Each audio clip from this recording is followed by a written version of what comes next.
Hello, hello, hello. I hope you all can hear me. I just wanted to make sure that I was live in all the places that I should be. Welcome to How to Navigate Out of Survival Mode Without Losing Yourself in the Process. If you are unfamiliar with me, my name is Letitia. I am the Survival Mode Disruptor. I help facilitate unapologetic transformations for women who are ready to exit survival mode.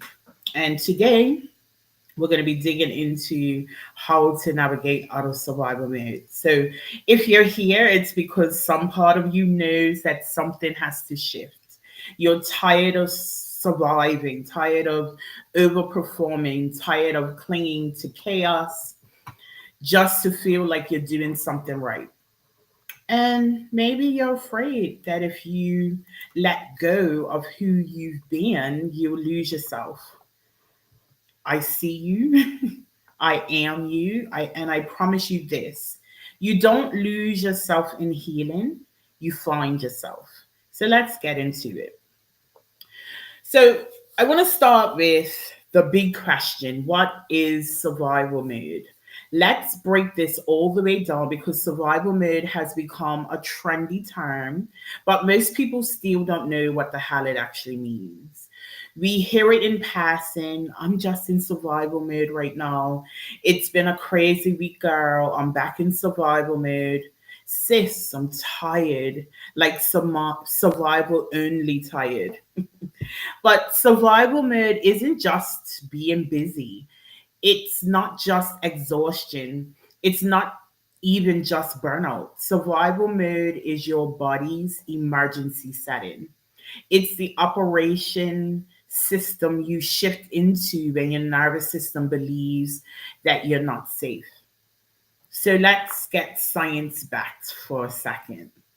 Your brain has one job: to keep you alive, not to keep you happy, not to help you thrive, just to keep you alive. So when your body and brain perceive a threat, whether that's emotional, physical, psychological, financial, whatever it is, it shuts down anything that isn't essential to surviving in the next few minutes.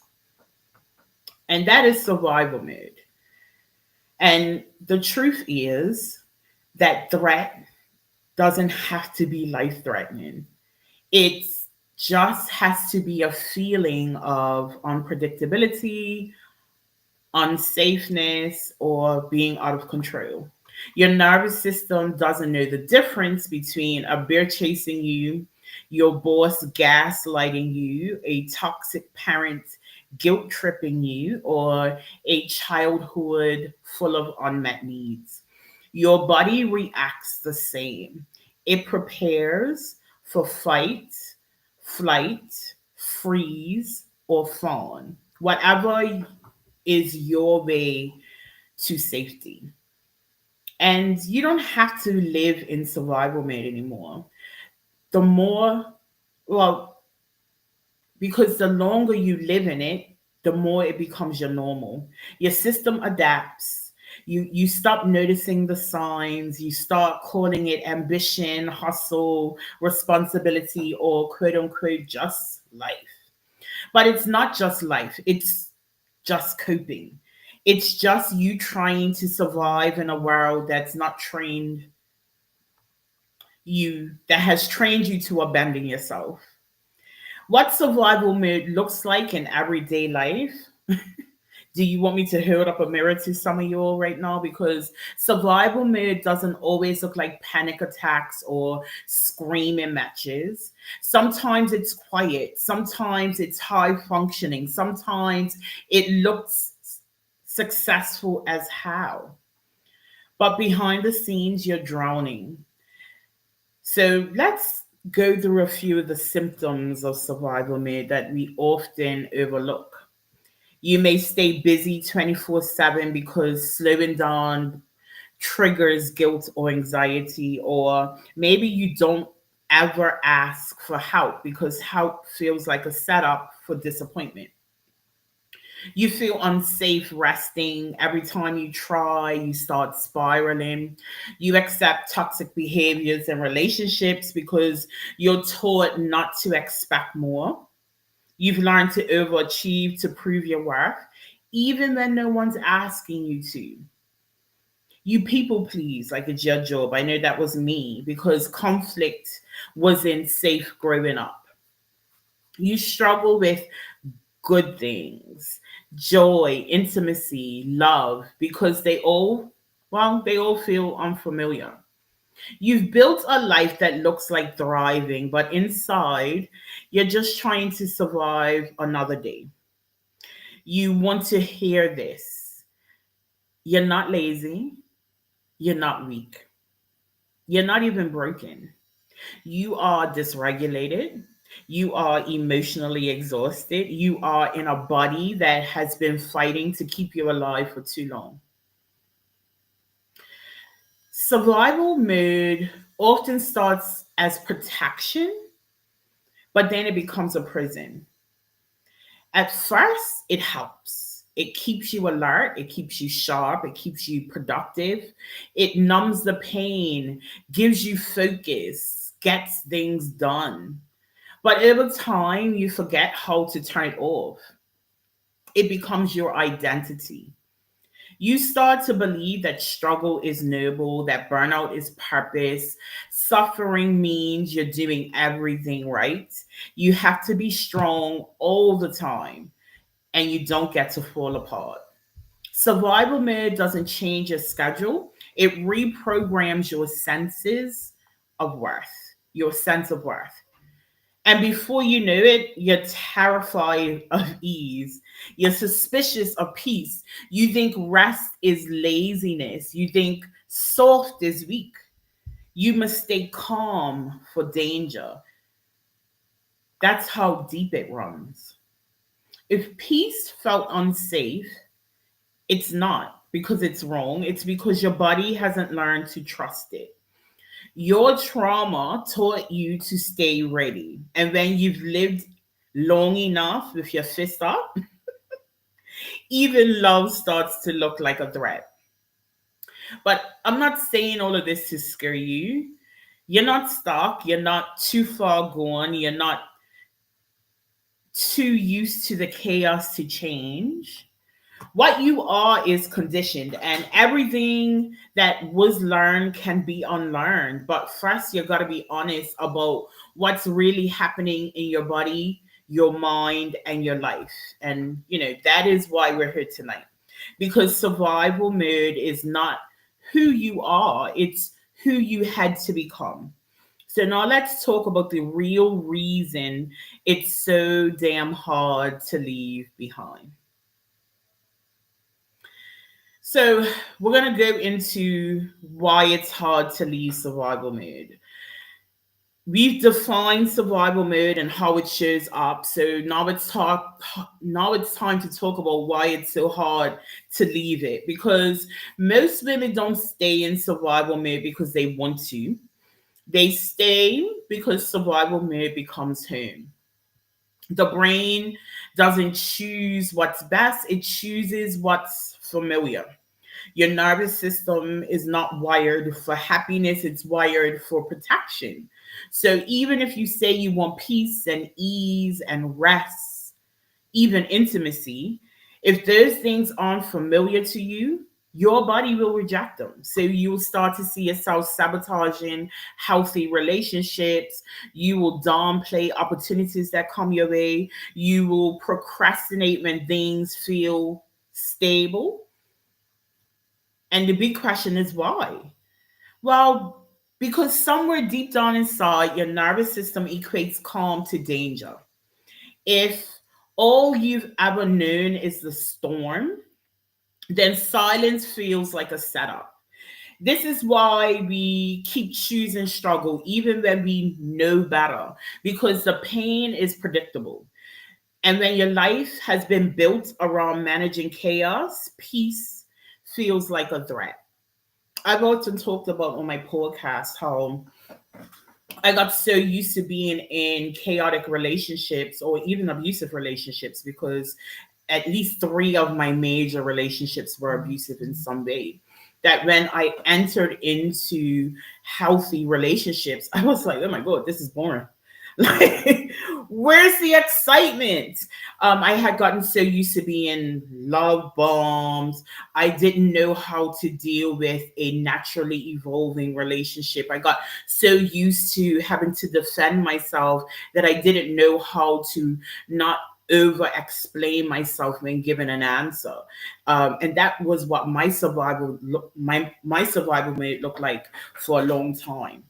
And it's something that I learned as I started my healing process. It was These were trauma responses to what I had been through in my childhood. So I want just to encourage you, like, you didn't just learn survival, you became someone to survive. Let me break this down a little bit more. When your life doesn't feel safe, we don't just adapt our behaviors, we adapt our identity. A lot of us assume identities post trauma without actually realizing it. We actually chalk it up to being part of our personalities. So we become the fixer.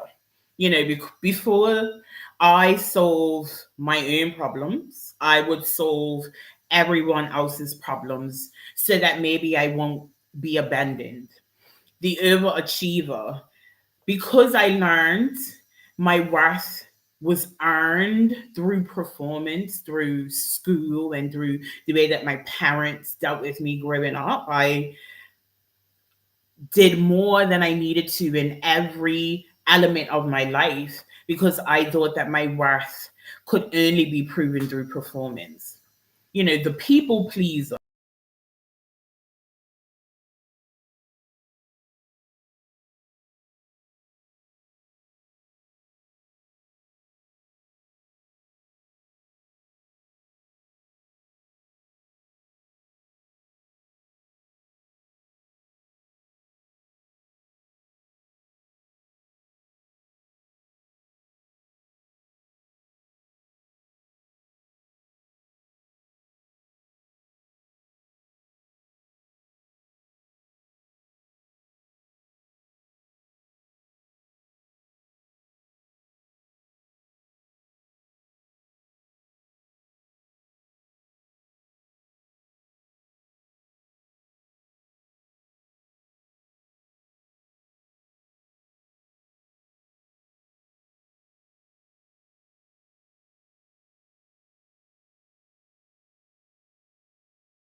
So it looks like I'm back. Let me just check that I'm live. Oh boy, always something.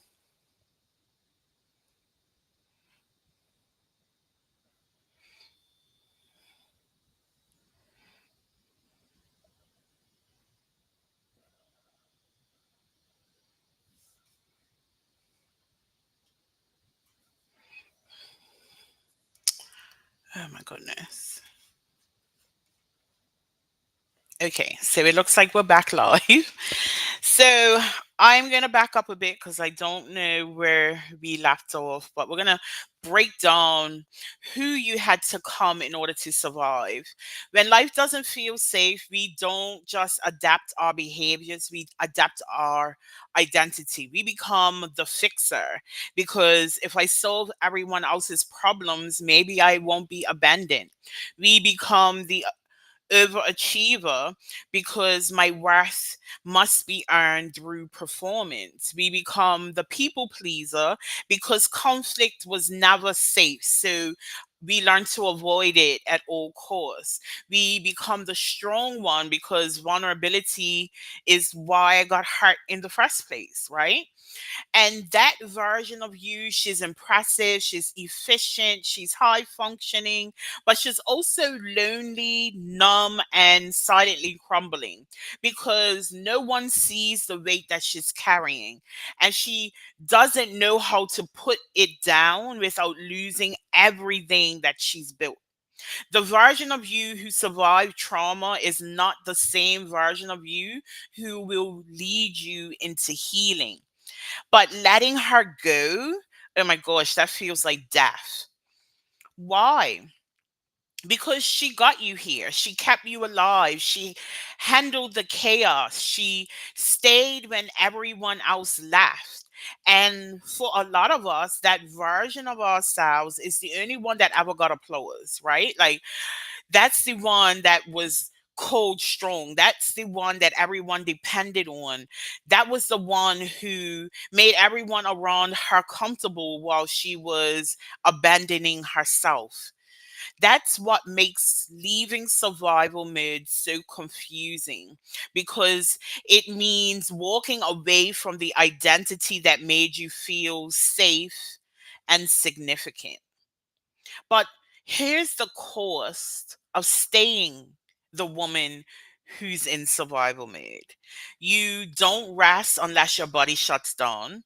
You don't receive because you don't believe you're worthy of softness. You don't ask for help because you're convinced yourself that strength equals solitude. You don't enjoy ease because it feels like you're doing something wrong.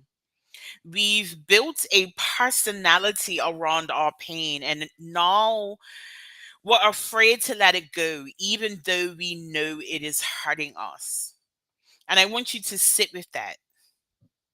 I want to make this real for you.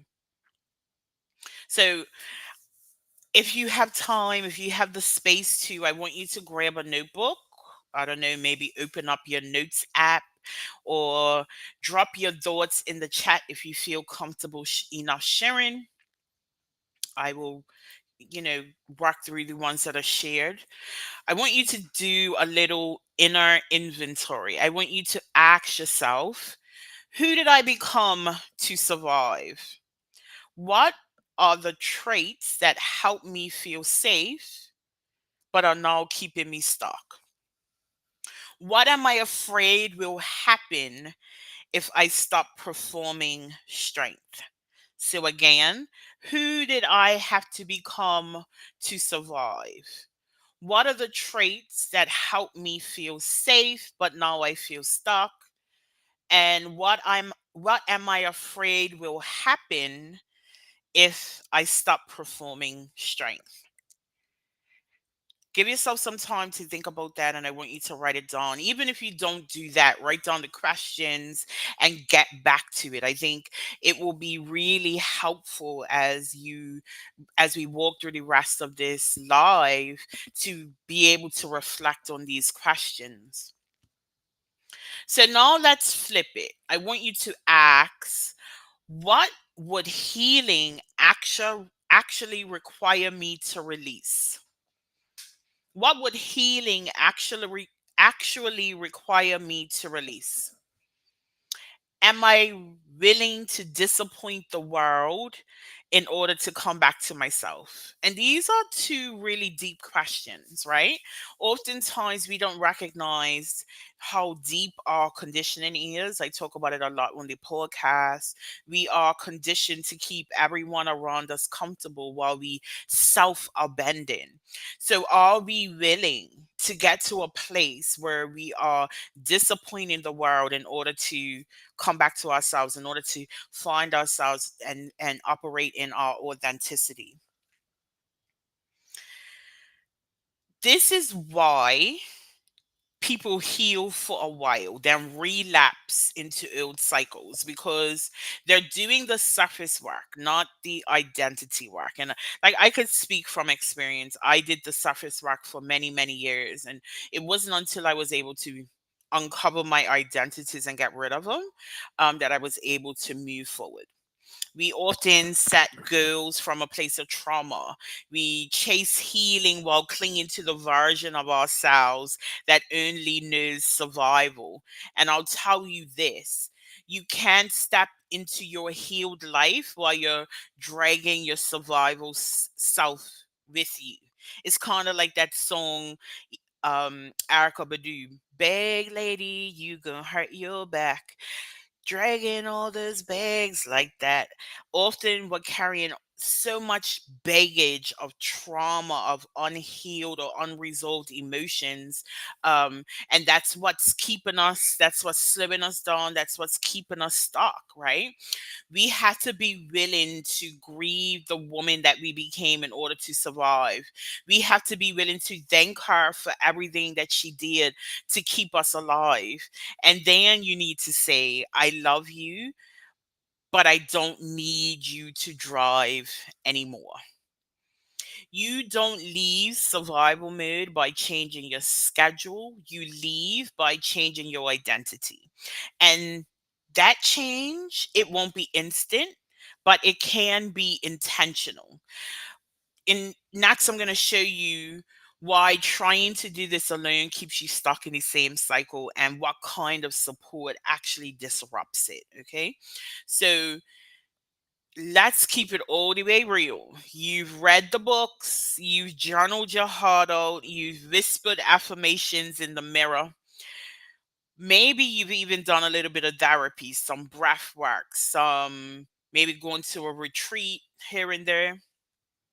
And yet, you keep ending up in the same damn place, right? You keep ending up exhausted, triggered, overextended, back in relationships that drain you or routines that burn you out. Why? Because healing isn't just about what you know, it's about what you embody. The embodiment requires support.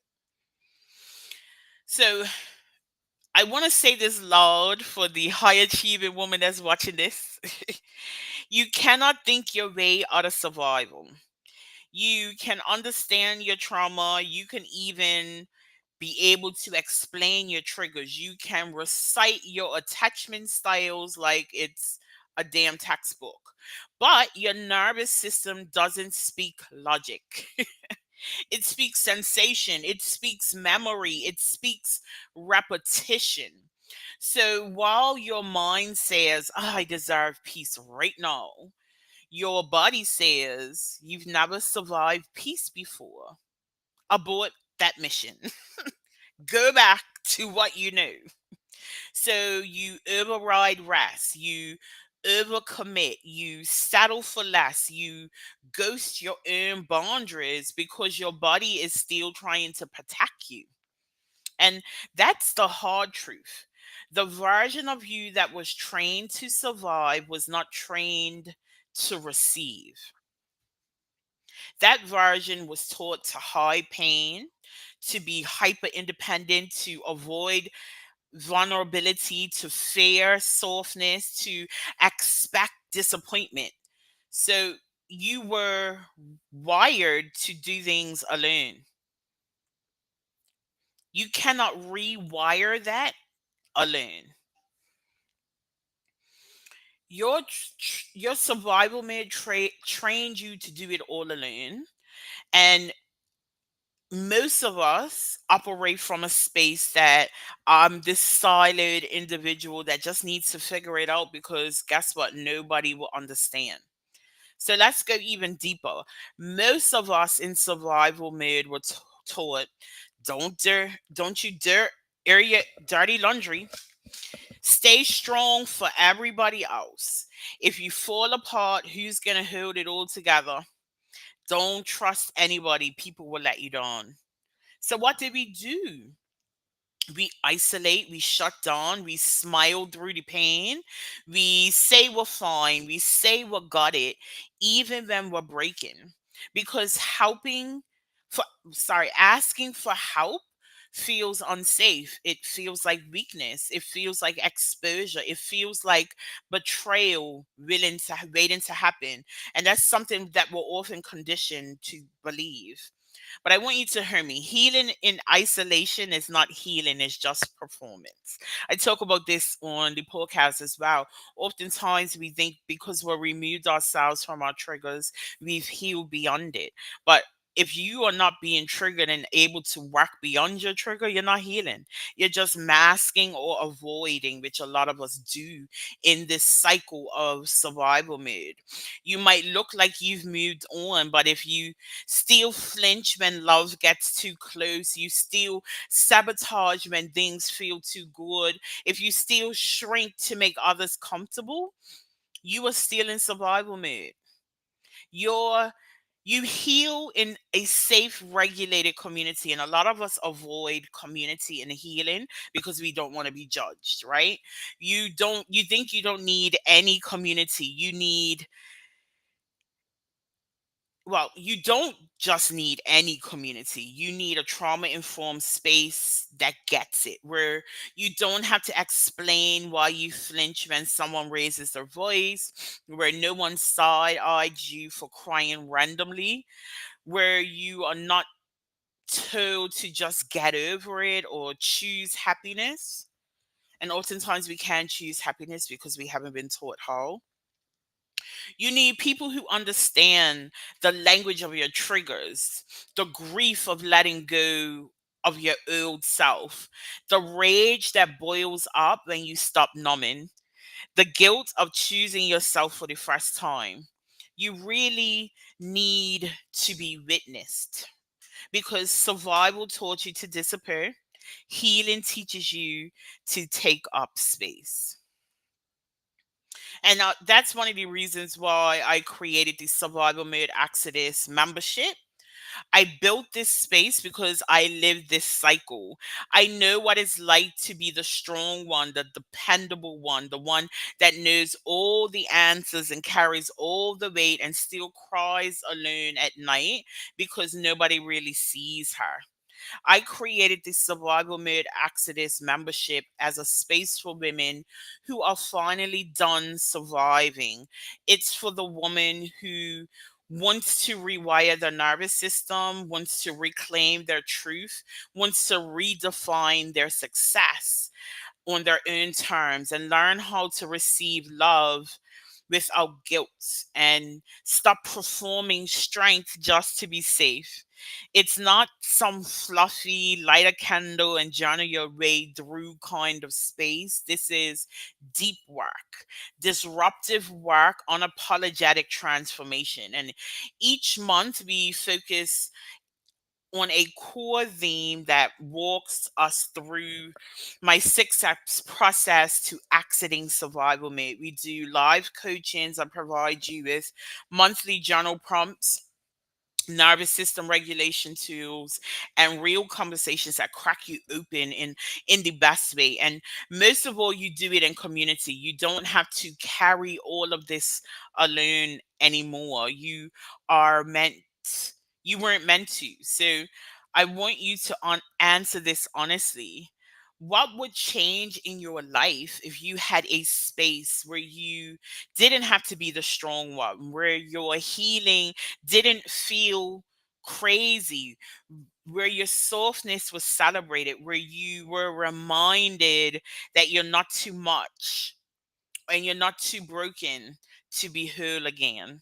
Well, that's what this space is, and that's why I built it for you. So if you've been doing this healing thing alone, it's not about working, and it's not working the way that you hoped.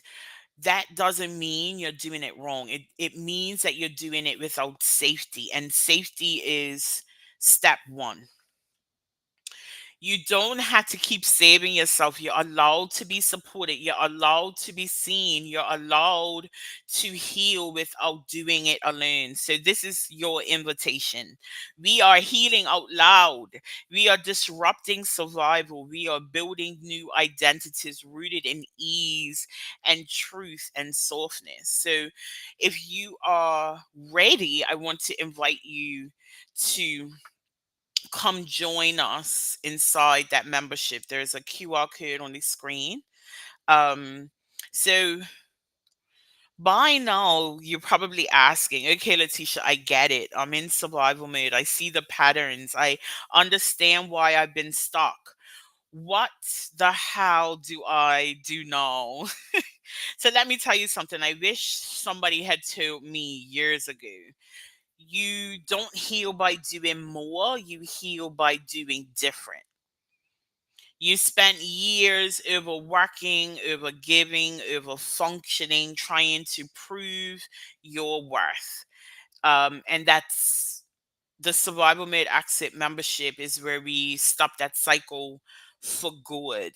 This is where we stop treating your trauma like a personality, and start building a life that matches who you're becoming instead of who you had to be in order to survive. So it's not a course, as I've said. It's not a motivational hype group. This is not just another thing to make you feel like you're behind if you're not finished, right? This is a trauma informed healing community that walks you through my 6 steps. First is self awareness, recognizing your patterns and seeing yourself clearly. Second is releasing that old identity, letting go of who you had to be in order to survive. The third is reprogramming the mind, challenging the narratives that keep you stuck. The fourth is redefining success, building goals that feel like freedom, not pressure. Number five is embodying the future you, living as her now and not waiting to be ready. Number six, the final step is integration, creating a life that supports your healing. You don't need to qualify for ease. You don't need to earn rest. You don't need to heal perfectly to be worthy of softness. Survival taught you to hustle your worth, and this membership teaches you to receive without guilt. So let's take this from your head to your heart. If everything that you've heard tonight has been resonating, if you've been nodding your head, tearing up, feeling your body shift because you realize that this is me. This is the time to pause and integrate, because awareness without integration keeps you stuck in loops. So let's sit with this together. Take a deep breath, drop your shoulders, unclench your jaw, place your hand on your heart, and I want you to say, I am safe to choose differently. And if you're watching this live, I want you to drop the answers in the chat, or I want you to journal them right now.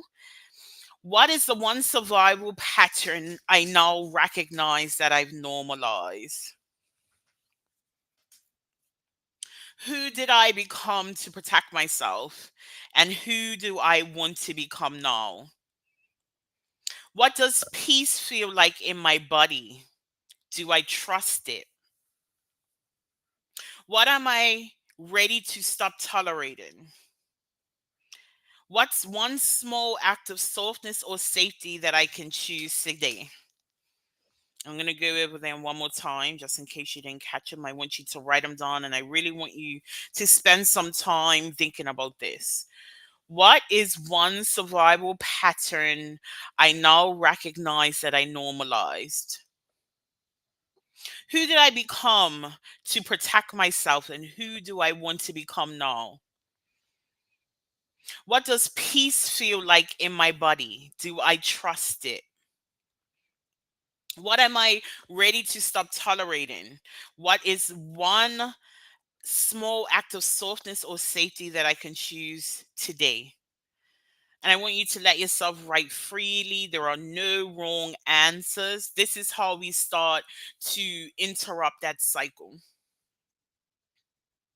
And I just want you to reflect on this as you go over these questions. You are not behind, you are awakening. You are not broken, you're responding to pain the only way you've been taught. You're not weak for wanting more ease. You're wise enough to know that you deserve it. This moment isn't your breakdown, it's your becoming. You don't have to go back to survival mode just because it's familiar. You get to choose something new, even if it's uncomfortable, even if you stumble and fall, even if you need help, especially if you need help. Because the truth is, you don't become her overnight. You practice being her until one day you realize you are. And I want to practice that with you. Every month, every breakthrough, every tear, every boundary inside the Survival Mode Exodus membership. We don't just talk about healing, we embody it. So if this is open something up for you, don't leave it here. Come join the membership. Make sure you um, download the blueprint, the Survival Mode Exodus blueprint. This is your time. This is your next move, not because you're broken, but because you're ready to stop surviving. So, as I said, the link to the membership is in a QR code on the screen.